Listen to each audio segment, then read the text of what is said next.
Hello, everybody. Welcome to the Rooster Crows podcast. I'm Rob Deere, and today I'm very excited to announce our special guest, a real close friend now, and I coached with Benny when I was with San Diego, and I want to introduce our guest today, Ben Johnson. He is now the AAA manager for the St. Louis Cardinals. Thank you, Ben, for being here. Welcome. Thanks, Buck. I'm excited to get together with you and just kind of chop it up today, man. Thanks for taking the time. You know, I spent 8 years, I think, in San Diego as a hitting coordinator, and I didn't have a bad player. I didn't have a player that I didn't just totally care about. Everybody, it seemed like, you know, we wanted to try and get everybody to the big leagues. It made such an impact on me. I definitely take what I learned from you and kind of how we grew together. I try and implement that in a way to the players, just because, like I said, man, the time that we spent together really changed my life. I'd got the job as the hitting coordinator for the Padres, so I was in charge of the hitters. I was in charge of the hitting plan and what we were talking about. How you played the game was kind of like how I played the game. So I really, I took an interest in that because I knew you were a ball player. When I got the hitting coordinating job, I called Ty Waller, our farm director, and I said, hey, I'd like to have Ben Johnson come out, spend 4 or 5 days. We're just going to be in Peoria in the sports complex. We'll be hitting in the cages. Bring a bunch of bats and bring a video camera.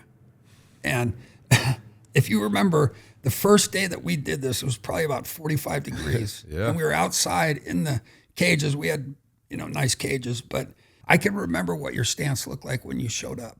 And I remember what we talked about. And it wasn't like we didn't miss anything, right? Like I kind of spoke to, that trip changed my life. But to have someone like yourself or just a coach in general take that type of interest in me, to invite me to come out, spend some time with him during the off season, which I know is a busy time for you. For you to just take that interest in me really meant a lot to me. And like I said, it kind of shapes how I approach my day to day. The reason I play hard is that, that was something that my dad just instilled in me. He said, go hard every day. And I think you and I shared that. We discussed that, and that was something that we shared together. We had a football background, and I was always a hard worker, but the time spent with you, I just became much more of an efficient hitter. I was able to repeat my swings, but I also understood what it took to repeat the swing.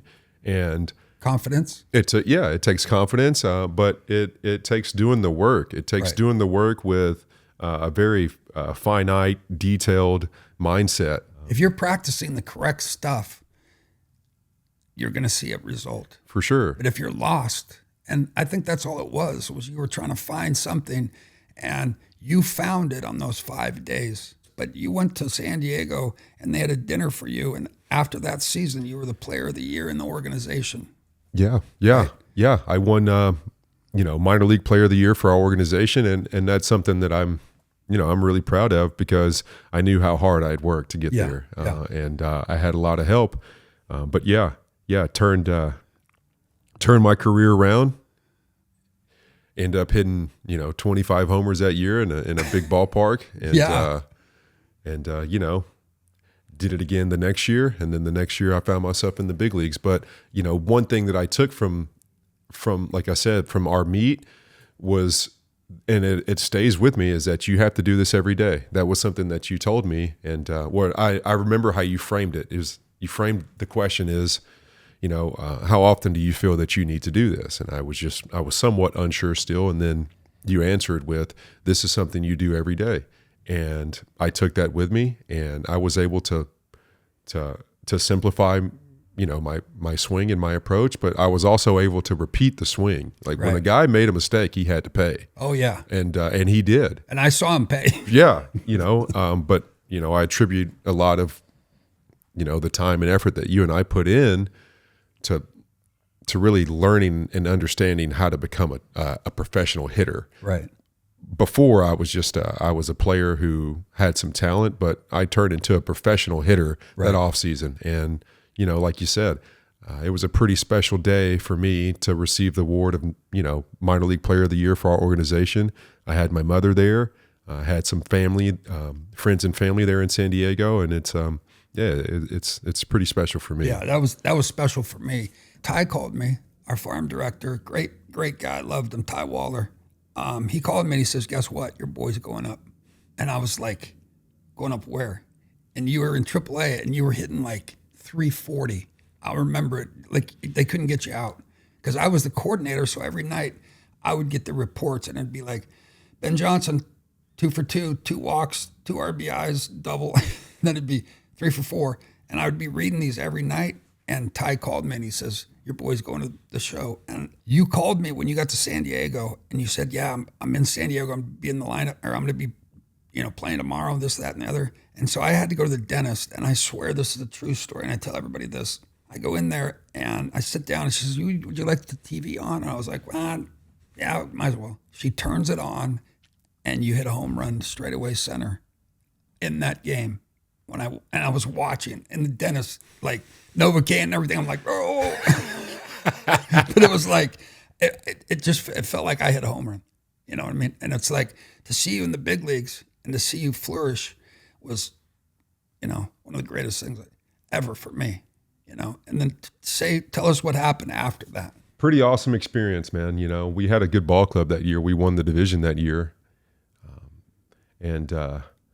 But yeah, I remember that home run that you're talking about. That was early on, man. And I forget who I hit it off of, but boy, I shredded a line drive to center. I mean, it was a bullet. It was a bullet, and that was when balls weren't leaving the center, Yeah. So pretty high time for me. And yeah, that was 2005. And then the next year I ended up making the club out of camp, had some up and downs. And then the following season in 2007, or excuse me, during that off season, I was traded to New York. Right. Went to the Mets and didn't get off to the best start. I was up and down a little bit that year. And then I want to say late August in Sacramento, I was going to slide into second base and just spike got hung up and I dislocated my ankle. And it was pretty much at that time, I didn't know that, my career was done, but it was a pretty nasty injury. I had my ankle, I tore a couple ligaments. I dislocated my ankle and shredded the cartilage. And at that time, on the field, man, it was pretty nasty. My foot was on backwards. So pretty gnarly injury. But, one thing that I've, kind of always learned over time is that you've got to bounce back, man. It gave you an opportunity to do something. And you've told me since day one how much you love coaching, how much you love managing. You're the AAA manager for the St. Louis Cardinals, and you're like this close. And I keep telling you, it's gonna happen. Good things are gonna happen. You are too smart of a baseball player, and I know remember the co-op team that we managed. Oh, yeah. Managed. Yeah. He hired me as his hitting coach. So, but we had so much fun, and I sat there and watched him during all of his infield stuff, all of his outfield stuff. We were doing stuff in the cages, and I was like, "Benny, you have to stay in the game." You had already made that decision. But I said to you, "You got to stay in the game because you're too good for the game. You know too much. You're good with players, and you stuck it out. And here you are in your 8th season." Never as a player did I ever see myself managing. It was not something that, you even really thought of. But, I saw that there was an opportunity to get back in the game and really help players. When you said I hit a homer and you felt elated, you felt like you hit the homer, that's what I get to feel now by helping these players. That's exactly. It's just as I get just as much fulfillment by seeing the players around me do well. The pitching stuff. Talk about that. How tough was that to figure out? Because if I was going to manage, I'd have to have a great pitching coach because I don't really understand pitchers in general. But well, I've been very fortunate. I've got some really good pitching coaches around me, from coordinators all the way to the pitching coach that I've had with me, Darwin Marrero, who's awesome. I mean, he's I lean on him quite a bit. But in order to build the relationship with the pitching staff, and in order to build trust with those guys, you've got to actually, learn the language and understand what it is they're trying to accomplish. So I've got to learn as much as I possibly can. That way, when I go to them and say, hey, man, what are we working on today and how are we going to get there? I can continue to add to the conversation. Yeah. So it takes a lot of work. It takes a lot of effort. I ask a lot of questions, but I'm proud of the fact that I've learned a lot. Yeah. There's a lot of information out there to be had. I use as much as I possibly can. And then when I feel like, there's a chance for me to add instincts into the mix, I try my best to go with my gut when I can use that information that I have, to my disposal through all the different platforms that we have, and also the information that I've accrued over the years just from being on the field, understanding personalities. Right. What's tougher, dealing with 25 personalities daily or being a major league player?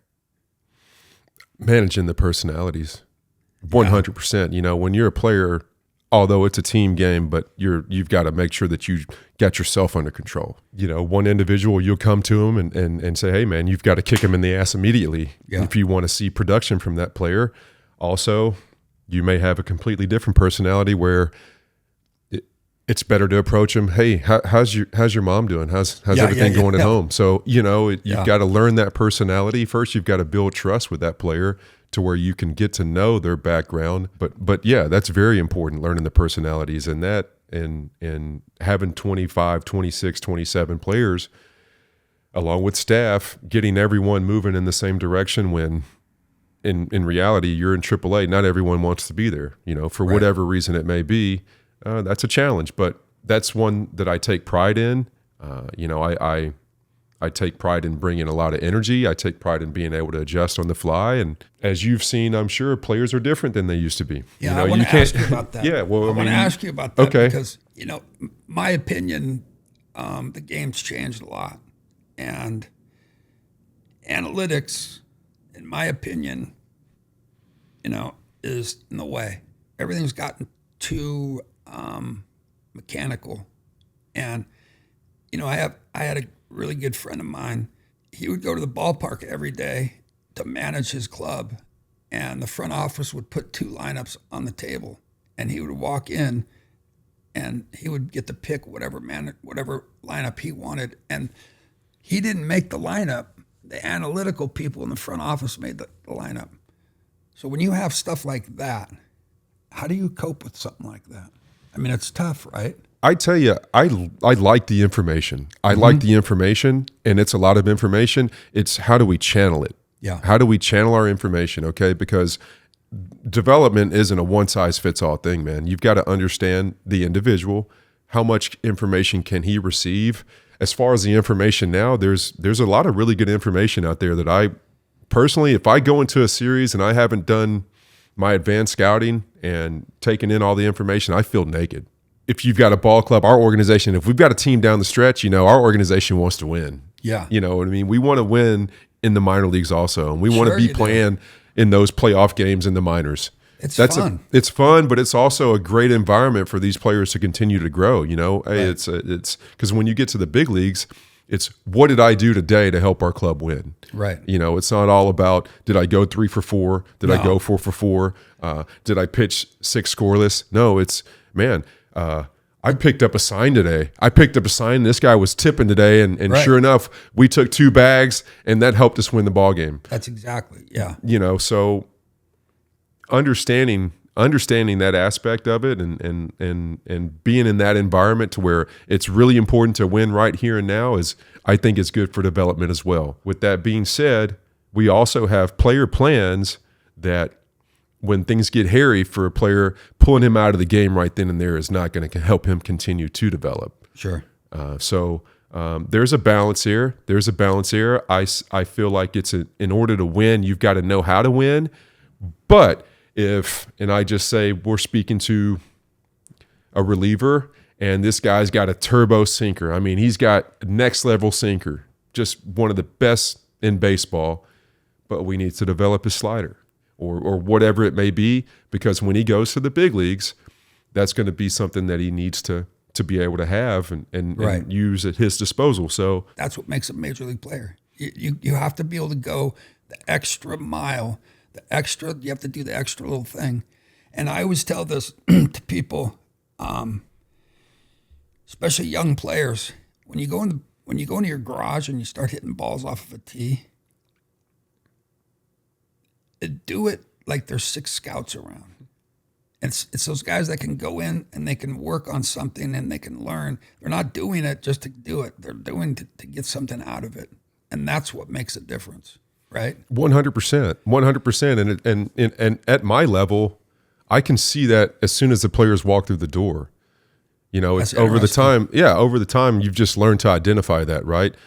The players that come in and they say, "Hey, BJ, hey, I need this, this, and this," opposed to, "Hey, BJ, what do we got today?" Yeah. There's a difference here. There's a difference here. And those players who know who they are, they know exactly what it is they want to do.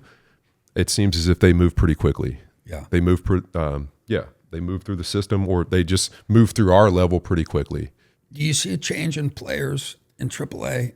And like, what do you see that's different from when you played till now? We definitely stressed just the basic fundamentals more so back then.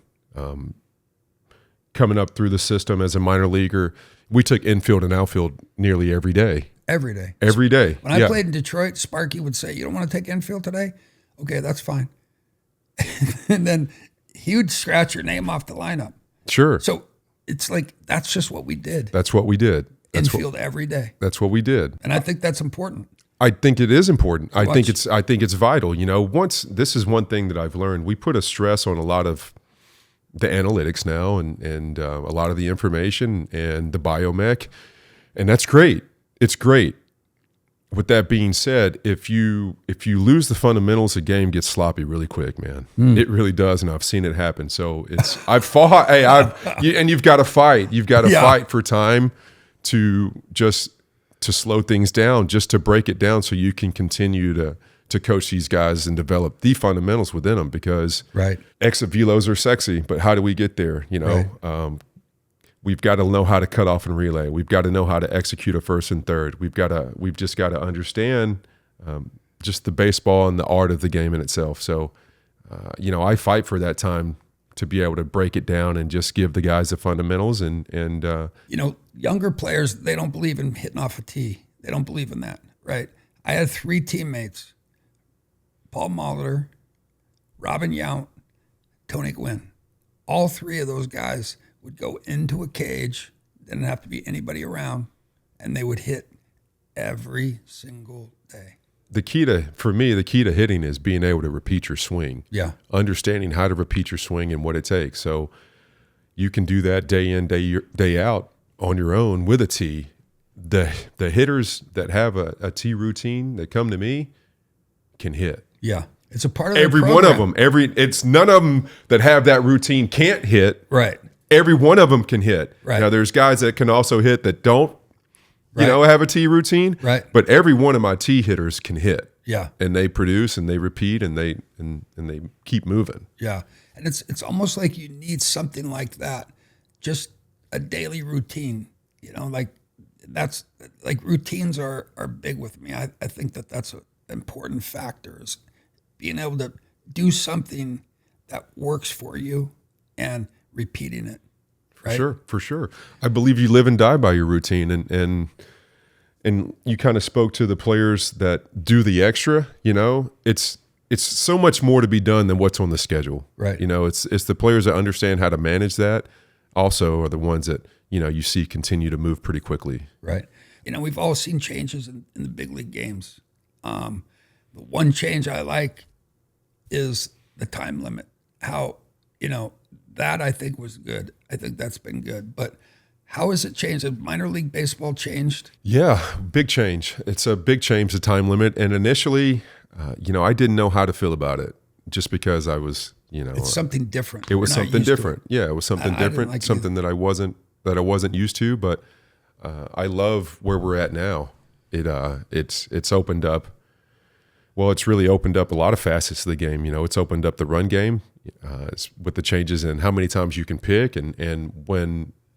So clarify that the rules that are in the big leagues, they come down to all the minor leagues. So everybody has all the rules. Well, it's not quite that way. I would say the minor leagues are uniform in how the rules are. And then I feel like we're kind of the test subjects to get to get an understanding of what adjustments they may want to make and take with them to the major league level. Right. So I feel like a lot of times we get a chance to, we're the ones that work out a lot of the kinks in that way. We're all in this learning and evolving together. Right. And, you talked about sharing or passing information. That's a big part of what you have to understand is I'm not telling you what to do. We're sharing information. Right. We're sharing information. And when you can get a group together of baseball players that feel comfortable talking in a space, you can talk about the changes and how you want to attack it as a club. Because when they change the rule, I can't come into the room and act like, man, I know everything there is to know about this, up, down, in, out, left, and right. Yeah, it's not even. We haven't even played a game with these rules yet. Right. It's you've got to humble yourself and say, hey guys, we're going to learn this together, and we're going to be a lot better 6 weeks from now than we are today if we continue to go through this. We communicate what it is we like, what it is we don't like, and there's going to be an advantage to the teams that find a way to do this better than the other clubs. And that's something that I've really taken pride in doing with the rule changes these last few years, man. So you guys have bigger bases? We do. So it's the same format as major league stuff, right? Well, yeah, for the most part. Yeah, for the most part. Yeah. Right. So it's that's interesting. Now we've used a challenge system in the minors for the last maybe 3 or 4 years, man. And there's definitely a strategy to that, in my opinion. You've seen players treat those challenges as if it's their own personal challenge. Well, no, man, it's a team challenge, but you're in position to where you can be our representative. Is managing players nowadays, is it tougher or easier than it was when you started 8 years ago? Well, and I know you always tell me how. It's easier because I've improved my skills, my leadership skills. Right. It's not easy. But I feel like I have more tools in my belt, and I've just got more experience on how to handle, the situations. And what's very important, let's say, you talk about not playing hard, not running down the line, or I know you don't put up with that. Well, and that's the thing, man. But you can't just not put up with it. It's what's your why? Why are we not putting up with it? Right. You know what I mean? And I think that is the biggest piece, as when you're talking with your club and you're trying to make that adjustment with your club. It's a beautiful thing when they understand, when the group understands the why are we not running, and they can kind of help you police it. Yes. That's when you've really done something. You're starting to create momentum. And I can speak to a great story that took place last year. We're playing a club, and I don't even want to say the team, man, because I feel like it's calling out the team, the org, and the coach. It's probably the Dodgers. No. But I don't want to do that. But I talk about a teachable moment. We're playing a club, and it's early in the year, and they've got a couple ball players on their club that I call them dogs, not the good kind of dogs, man. They're just they're walking, they're not even touching first base at times, and it's just two guys. Yeah. I mean. Double play ball, maybe not even touch first. I mean, it's about as bad as you've ever seen. Yeah. I know you wouldn't put up with that. I wouldn't put up with it, but all right, early in the year, it's one guy, it's two guys. Okay. We go back at the end of the year, 6, 7, 8 guys. So when I've got a player who isn't running hard, and I can point out to the other, I can point across the dugout and say, hey, man, but this was the beautiful thing. I had a player that wasn't, that was kind of dogging it, man, a dog. We go back in, and it's contagious. Their whole team is playing flat. And then that player comes to me, and he's like, oh, now I get it. Yeah. Now I get it. That's just like, what a fulfilling moment, man. Like, I'm getting emotional just kind of talking about it, because it's more than just it's more than just running hard. It's the energy of a club, man. It's respect for the game. It's how we're going to continue to move this entire team together. Yeah. And you know, when you can have those teachable moments and the players actually, you talk about it, but then they actually see it and they understand it, and then they help you police it. That's really, really fulfilling as a manager. Yeah. And you have to have the qualities to be able to get that out of players. Sure. Because if you don't find it, if you don't notice it, that stuff ruins a season. It does, man. And you know, in my 7 years managing, I've sat 4 guys, and it's not hard. It's not easy for me. Sure. Like I've sat 4 guys for not running, and it's hard. It's really hard for me because I want them in the lineup, right?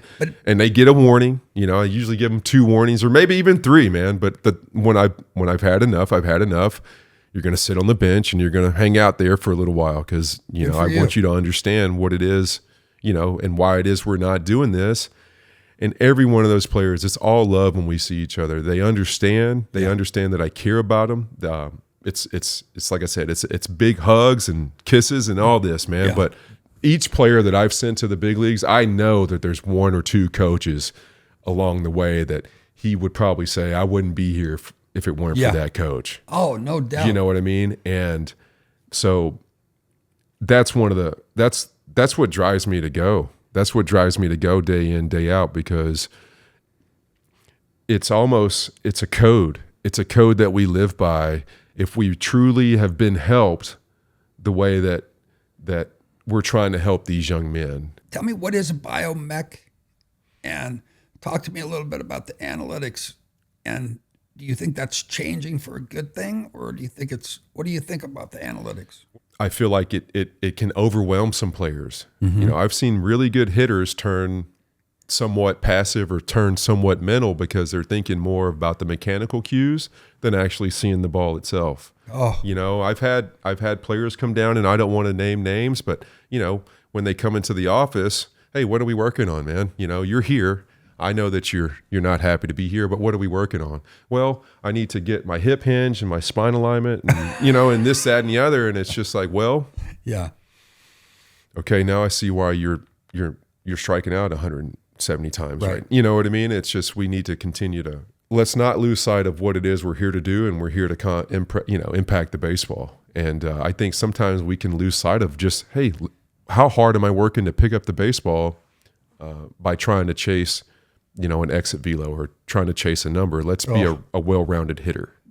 Aren't they going to call the ball and strikes this year? I mean, aren't they going to have a special? I don't know. I shouldn't probably bring that up, but I heard something that, you know, that they're going to be able to do that. You know, the automated zone. Yeah, we've had automated zone in the past. Now, what do you think about that?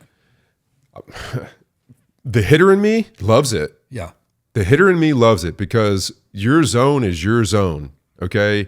They take your measurements, all right? And your zone is going to be unique to you because you're a little bit taller than I am, and my zone is going to, you know, if it's done correctly. Now, I feel like from what I've seen in the past,